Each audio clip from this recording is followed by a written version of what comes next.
Здравствуйте, друзья! В эфире Геоэнергетика Инфо. С вами Максим Радайкин и главный редактор «Нефти Капитал» Владимир Бобылев. Здравствуйте! Здравствуйте. Киев готов подумать о транзите газа благодаря огромному давлению. Цитата Фица. Премьер Словакии говорит о транзите азербайджанского газа, а Орбан прямо говорит о транзите российского газа, вплоть до блокирования санкций в отношении России. Из этого складывается вопрос, а как поживает Словакия и Венгрия без российского газа? Все ли так чудовищно у них, или они как-то нашли выходы из ситуации?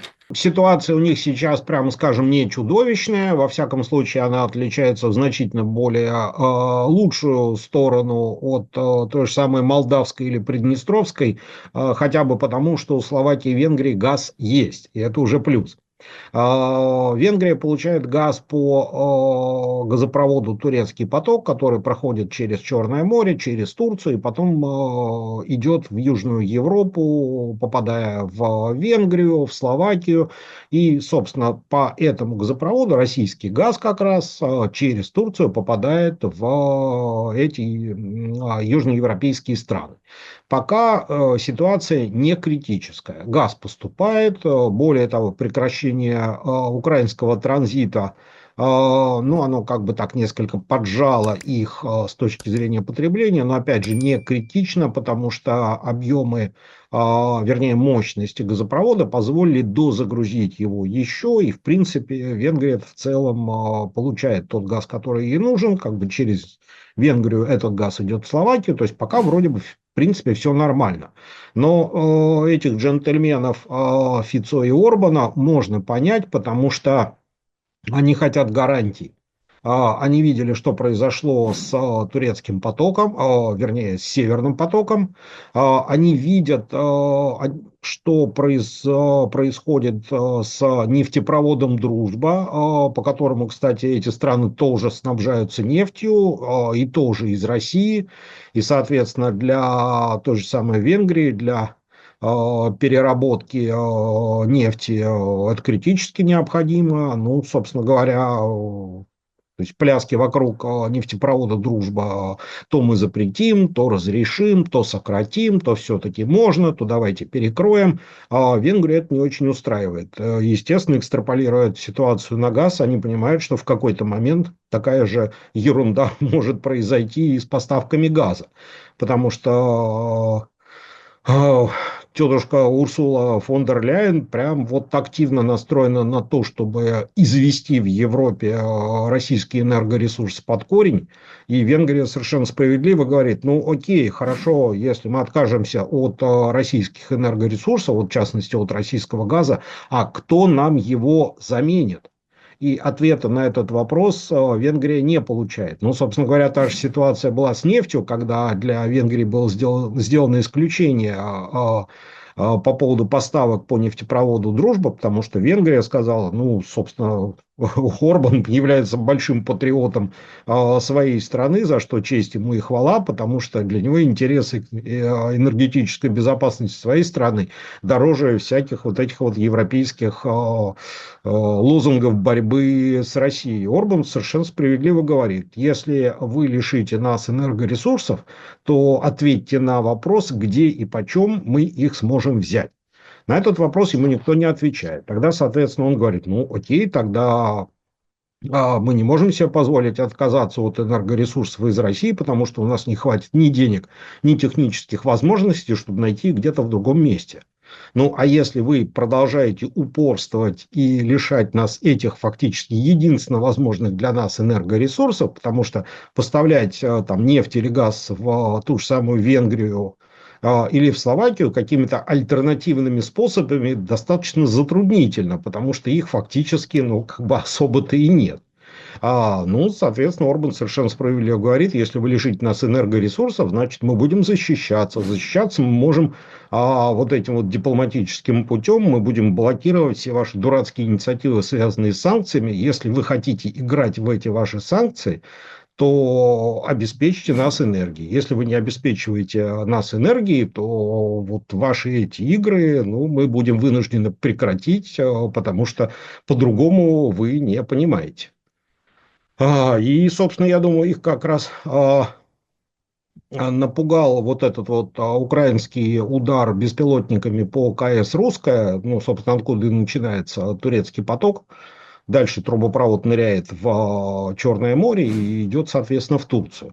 И, в общем, и Фицо, и Орбан понимают, что после истории с Северным потоком, которую, в общем, спустили на тормозах и всем все простили, потому что виновные как бы вроде бы найдены, но не факт, плюс ко всему никто не наказан. То есть колоссальный проект, в который вложилось несколько европейских, в том числе, компаний, был просто по причине того, что это нужно было там США, Украине, неважно. Главное, что это было не очень нужно Европе. То есть он был просто уничтожен. И Словакия с Венгрией совершенно справедливо опасаются, что та же самая история может произойти и с турецким потоком. Где тогда брать газ, ну, не очень понятно.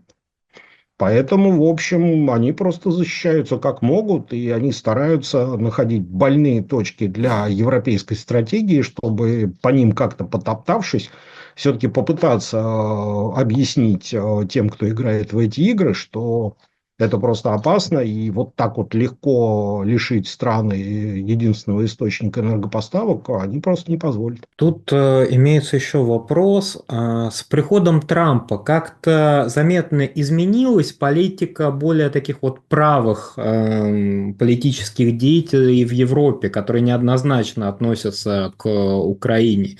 Или все как с прошлой администрацией Белого дома? Насколько я могу видеть, европейские правые, ну, получили некий такой новый заряд бодрости и свежести для продолжения борьбы за свои интересы и свои какие-то идеологические посылы. Ну, собственно, мы видим, что Маск, который является нынче членом команда Трампа, делает вполне такие убедительные реверансы в сторону немецких правых, собственно, буквально там, достаточно грубо нападая на Шольца и действующую вот эту вот коалицию партийную, и при этом вполне как бы открыто поддерживающие АДГ.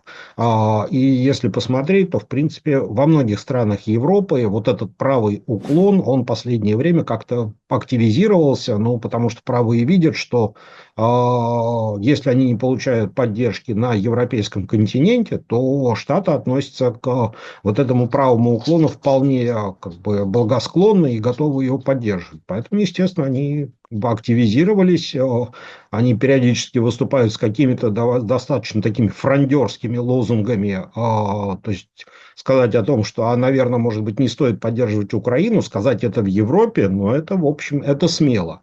А правые это смело говорят. И более того, они, может быть, не получая поддержку в Европе, что неудивительно, тем не менее, они как бы чувствуют какую-то поддержку вот в этих их заявлениях со стороны Штатов. Поэтому, скорее всего, да, правые, у правых начнется интересная жизнь, если сейчас Трамп действительно как бы сохранит вот этот вот свой правый уклон, что называется, в политике, то, я думаю, правые в Европе получат поддержку, и это будет очень интересно. Продолжая тему Трампа, Трамп в Соединенных Штатах, можно сказать, объявил ренессанс классической энергетики. А мы, насколько наблюдали за Европой, то последние там, ну, десятилетия точно, был уход резкий в альтернативную энергетику. Солнце, ветер, ну и все сопутствующее. Может ли как-то Европа постараться вернуться на такое вот классическое лоно, то есть газ, нефть, уголь, или это уже дорога в один конец? Европейским потребителям и вообще европейской публике так долго промывали мозг зеленой повесткой, что вернуться быстро не удастся. Но я бы хотел подчеркнуть, что европейские компании, они же, несмотря на все их вот эти вот экологические заявления, увеличение инвестиций в альтернативную энергетику, вот это все солнце, ветер, воздух и вода и так далее, и так далее, и так далее. Тем не менее, они продолжают наращивать инвестиции в традиционную энергетику. выкупать доли в зарубежных проектах, которые являются перспективными, причем на десятилетия вперед с точки зрения добычи нефти и прежде всего газа, потому что, я напомню, та же самая Гаяна, наша новая звезда на нефтегазовом рынке, там присутствуют западные компании, причем не только американские, но и европейские. Тот же самый Total, который теперь называется Total Energy и позиционирует себя как компанию с очень зелеными интересами, они участвуют и в катарском проекте разработки северного месторождения, и приобретают активы в Гаяне, и на Ближнем Востоке, и все это, прямо скажем, не солнце и не ветер. Поэтому компании, в принципе, при всей своей внешней зелености, они сохраняют достаточно масштабные объемы инвестиций в традиционное нефтегазовое сырье. И плюс ко всему объемы вложений в зелень, они несколько сокращаются, несмотря на декларируемые курсы на зеленую экономику. То есть, как бы у компаний нефтегазовых ключевой бизнес нефтегазовый, и бросать его, судя по как бы соотношению инвестиций в зеленые проекты, в традиционную энергетику, а также если смотреть по их выручке, по доходам от нефтегазовых проектов, то есть компании это направление сворачивать вообще не собираются. Вот возвращаясь к европейскому энергетическому рынку, какая сейчас тенденция наметилась? Потому что вот мы последние несколько лет наблюдали резкий спад потребления энергии, в принципе, и электрической, и газа, в принципе, в Европе. Этот тренд на скукоживание рынка, он продолжается? Или когда они достигнут уже дна, от которого можно оттолкнуться? Видимо, дно будет достигнуто тогда, когда Европа превратится в зеленый континент с практически полным отсутствием промышленности, где будет развиваться сельское хозяйство, а также туризм, и вот там какая-то энергетика для снабжения, собственно, вот этих вот потребностей оставшегося там населения, туристов и немножко сельского хозяйства. То есть такой своего рода красивый зеленый остров Гаити, без какой-либо промышленности, с прекрасными людьми, которые, в общем, отдыхают, ходят в шортах, босиком и ведут такой хиппиобразный растительный образ жизни. Вот это дно.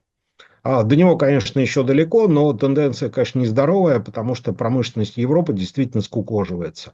Европа, ну, наверное, можно сказать, что Европе сейчас не по карману промышленность, потому что стоимость энергоресурсов для работы этой промышленности настолько высока, что иметь промышленность – это уже роскошь.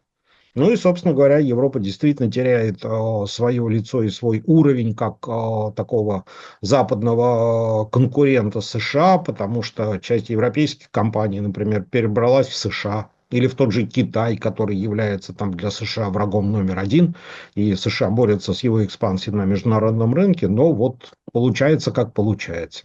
А что касается зеленой энергетики, то тут было совершено много необдуманных шагов, которые завели ЕС, ну, и, наверное, континент в целом, туда, откуда выходить уже будет очень сложно.